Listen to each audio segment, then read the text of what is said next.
Origine chapitre 38, verset 30, il est dit ici, il arriva qu'un groupe de démons, accompagnés de sorciers et sorcières de haut rang, se dirigea plutôt vers Wassepongo, donc Afrique du Nord.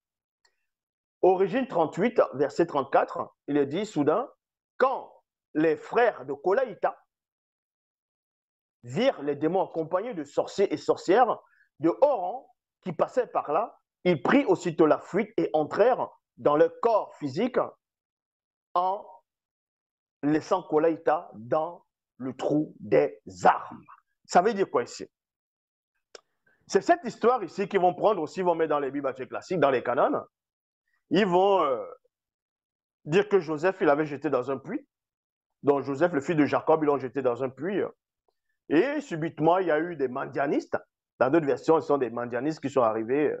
Et puis les frères de Joseph ont pris la fuite, ont laissé. Les mendianistes euh, ont pris Joseph, ils l'ont amené en Égypte, ils l'ont allé le vendre à Postiphar.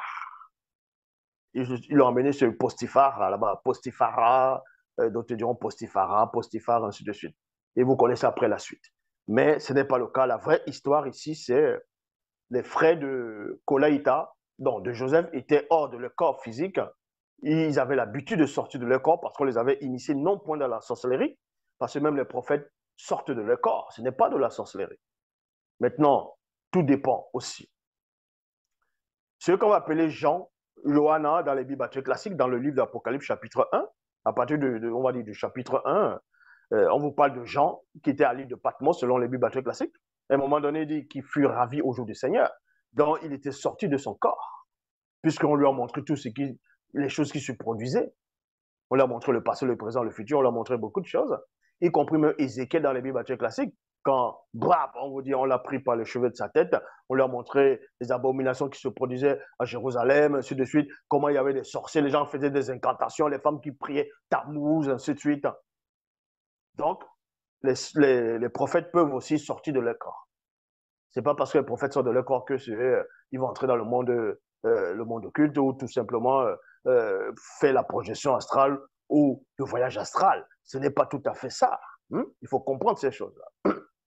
Or, les fils de Jacob, donc de Tindi, pouvaient aussi sortir de leur corps, y compris comme beaucoup d'initiés à cette époque. Et ici, les non-initiés graciés, y compris même les non-initiés, on les intronisait dans la branche, dans l'art de sortie du corps. Donc, ils étaient sortis de leur corps. À un moment donné, Tindi, les pères, va demander à Koleita d'aller rencontrer ses frères, d'aller chercher ses frères. Donc, on lui demande de sortir. Donc, il sort. Et là-bas, il va rencontrer d'abord un monsieur. Or, c'est-à-dire dans un plan invisible, il va rencontrer un monsieur. Et le monsieur va lui dire non, il n'a pas trouvé. Bon, il cherchait les troupeaux. Et c'est là où quand il va voir ses frères vont, en tout cas pas tous, mais ici, là, ses frères vont, on va le mettre dans le puits des âmes. Le puits des âmes.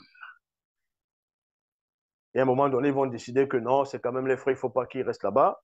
Et au moment où on veut le faire sortir du puits des âmes, c'est là où un groupe de sorciers, de sorcières de haut rang, accompagnés de différents démons, de différentes espèces, vont venir vers cet endroit et les frères de Joseph vont prendre la fuite. Mais dans les Bibles classiques qu'ils ont pris, ils ont dit sont les mendianistes qui sont venus, ils ont pris la fuite. Donc, vous voyez, tout ça pour enlever ce qu'on appelle la spiritualité, pour venir remettre des hérésies, des excréments, des torchons. Dans Origine, dans Exode, chapitre 1, verset 19 à 22, toujours dans Bible, il est dit ici, au cours de cette longue période, une grande partie des habitants de Wassé soupira à cause de l'oppression maléfique du démon dragon marin. Il y a virgule ici, ils crièrent et leurs cris montèrent au fond, du fond de leur asservissement spirituel jusqu'à Mutatedi.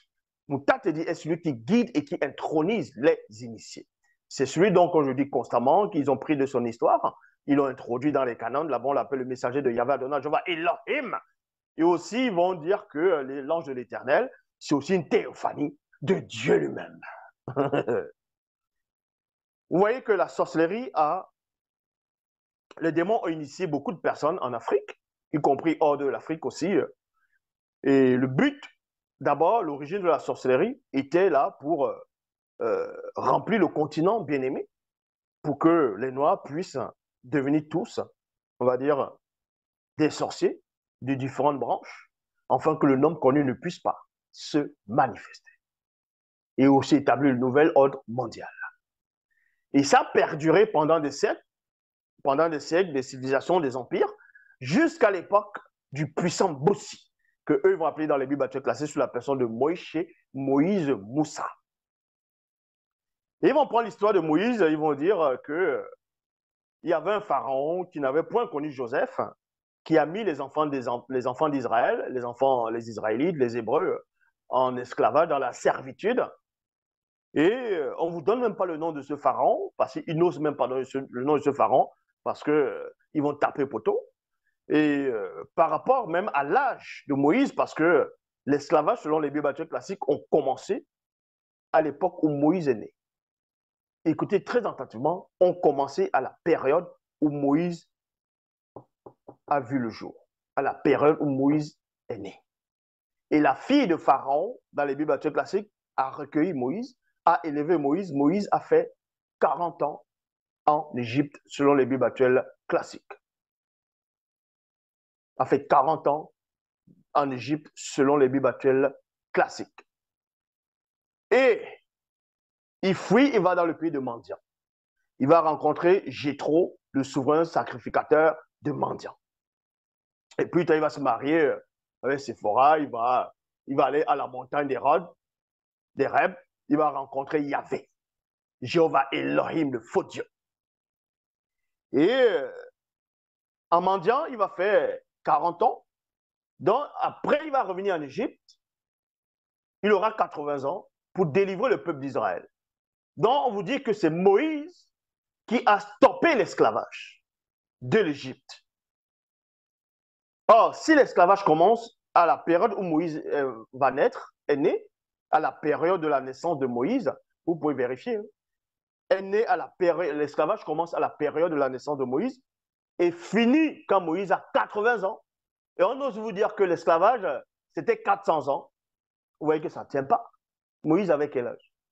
La fille de Pharaon avait quel âge? Le Pharaon lui-même avait quel âge? N'importe quoi. Mais bon, cette vidéo existe toujours. Vous pouvez vérifier dans la chaîne Zulu Lassan. Donc, c'est pour vous dire ici